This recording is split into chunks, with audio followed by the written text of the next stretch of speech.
Hello everyone, welcome to நிலவு இல்லம். இந்த வீடியோவில் லக்ஷ்மி கிருஷ்ணா நேச்சுரல்ஸோட ரிவ்யூ பார்க்கலாம். நம்ம எல்லாருமே சோஷியல் மீடியாவில் போடுற ஒரு அட்ராக்டிவான ஆடை பார்த்துட்டு தான் ஒரு ப்ராடக்ட் வாங்குகிறோம். இந்த ப்ராடக்ட்ஸுமே நான் அப்படி தான் வாங்கினேன். அது இல்லாமல் என்னோடய ஃப்ரெண்ட்ஸ் கொஞ்சம் பேர் சஜஸ்ட் பண்ணியிருந்தாங்க, இது கொஞ்சம் நல்லா இருக்குது, நலங்கு மாவெல்லாம் நல்லா இருக்குது அப்படின்னு சொல்லியிருந்தாங்க.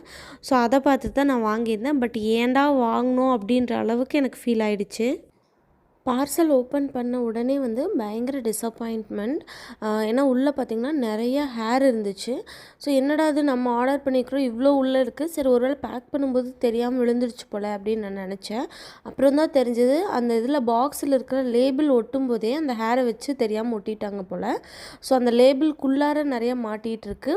அந்த இதிலேருந்து கண்டினியூவேஷனாக ஒரு பல்க் ஆஃப் ஹேர் வெளியே தொங்கிட்டு இருந்துச்சு. ஸோ இதை வைக்கும்போது கூட உள்ளே பார்த்துருக்க மாட்டாங்களா அப்படின்னு ஒரு ஃபீல் இருந்துச்சு. நெக்ஸ்ட்டு பார்த்திங்கன்னா, இந்த க்ரீம் பாக்ஸ் எவ்வளோ பழசுன்னு தெரியல, லேபிள் மட்டும் அதில் இருக்கிற அந்த டேட் இது மட்டும் புதுசாக தெரிஞ்சுது. அந்த மூடி எல்லாமே பார்த்திங்கன்னா ரொம்ப பழசாக இருந்துச்சு. உள்ளே ஓப்பன் பண்ணதுக்கப்புறம் பார்த்தாலும் உள்ளே கொஞ்சம் கட்டி கட்டியாக, மேலே ரொம்ப பழசாக இருந்தால் எப்படி பிடிக்கும் அந்த மாதிரி இருந்தது. ஸோ அதுவுமே பயங்கரமான டிசப்பாயின்மெண்ட் ஆயிடுச்சு. இந்த ரிவ்யூ போடணுன்னே 3 மாதத்துக்கு முன்னாடி இது எடுத்தது. சரி ப்ராடக்ட்டை யூஸ் பண்ணி பார்த்துட்டு அதையும் சேர்த்து போடலாம் அப்படின்னு தான் வச்சுருந்தேன். அதுக்கப்புறம் பார்த்திங்கன்னா உங்களுக்கு இனிஷியலாகவே டிசப்பாயின்மெண்ட் ஆயிடுச்சு. அதுக்கப்புறமும் ப்ராடக்ட்ஸ் வந்ததுமே பார்த்திங்கன்னா ஸ்ப்ளிட் பண்ணி தான் வந்துச்சு. ஃபஸ்ட்டு நலங்கு மாவு வந்துச்சு, அதுக்கப்புறம் ஒரு 1 வீக் கழிச்சு தான் இந்த ப்ராடக்ட்ஸ் எல்லாம் வந்துச்சு. ஸோ அதுவுமே கொஞ்சம் இன்கன்வீனியண்ட்டாக தான் இருந்தது. இதில் பார்த்திங்கனாவே தெரியும், அந்த லேபிள்குள்ளே அவ்வளோ ஹேர் மாட்டிகிட்டு இருக்குது. ஸோ இது நம்ம கிளியராக வீடியோ எடுத்து எல்லாமே ஓப்பனிங் வீடியோலேருந்து எல்லாமே எடுத்து அவங்களுக்கு நம்ம சென்ட் பண்ணிட்டோம். அதுக்கு அவங்க ரெஸ்பான்ஸ் என்ன பண்ணியிருக்காங்க அப்படின்னா, சாரி ஃபார் த இன்கன்வீனியன்ஸ், அதோடு முடிச்சிட்டாங்க. அதுக்கப்புறம் நம்ம கால் பண்ணாலும் எடுக்கிறதில்ல, ப்ளஸ் மெசேஜ் பண்ணாலும் ரிப்ளை பண்ணுறதில்ல. ஸோ கஸ்டமர் சப்போர்ட்டுமே ரொம்ப மோசமாக இருந்தது. ஈவன் நான் மெயிலும் போட்டு பார்த்துட்டேன், அதுக்கும் எனக்கு ரிப்ளை வரலை. ஸோ இதை எப்படி நம்பி சாப்பிட்றதுன்னு தெரில.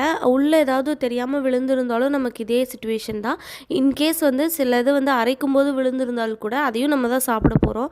ஸோ அதனால் மேக்ஸிமம் வெளியே வாங்கி சாப்பிடவே வேணாம் அப்படின்ற அளவுக்கு இதை பார்த்தது நமக்கு ஃபீல் ஆகிடுச்சு. ஏன்னா இது ஒரு சாப்பிட்ற பொருள், இதில் இந்த மாதிரி இருக்கும்போது அதை எப்படி நம்ம நம்பி சாப்பிட முடியும். இந்த லிப் பாம்மே பார்த்திங்கன்னா ஒரு மாதிரி க்ரீஸ் ஸ்மெல் எனக்கு வந்துச்சு. பட் அப்ளை பண்ணும்போது ரொம்பவே நல்லா தான் இருந்துச்சு. கொஞ்ச நாள் ஆக ஆக லிப்ஸ் டார்க்கர் ஆகிறது ஃபீல் ஆச்சு. ஸோ அதுக்குனால இதை ஸ்டாப் பண்ணிட்டேன். ஸோ இதுவுமே எனக்கு வேஸ்ட்டாக தான் ஃபீல் ஆச்சு.